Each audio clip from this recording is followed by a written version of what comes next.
call me a god. You call me a god. You call me a god. You call me a god. Let's go. Raigad जिल्ह्यातील राजपूर येथे एक हृदयद्रावक घटना घडली आहे। सोमवार दिनांक 6 जानेवारी 2025 रोजी शहाळा आणण्यासाठी समुद्रकिनारी गेलेले जयेश पांडुरंग गीते वय वर्ष 48 हे आपल्या घरी परतलेच नाहीत।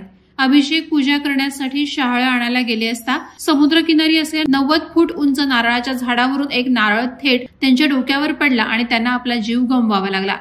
जयेश गीते हे मुरुड जंजिरा तालुक्यातील राजपुरी कोळीवाडा येथे नौका हरिहरेश्वर नावाच्या बोटीचे तांडेल होते।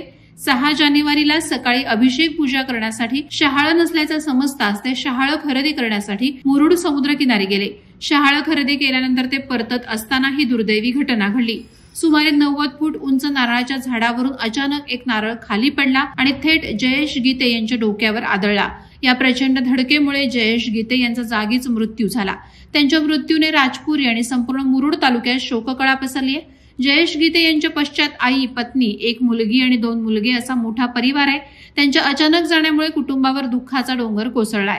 राजपुरी आणि मुरुडच्या लोकांनी या घटनेबद्दल दुःख व्यक्त केलं असून शोकसंचार आहे। वादळवारा लाईव्हसाठी न्यूज ब्युरो मुरुड। नवी मुंबई व रायगड जिल्ह्यातील ताज्या बातम्या आणि घडामोडींसाठी सबस्क्राईब करा वादळवारा लाईव्ह चॅनल आणि दाबा बेल आयकॉन।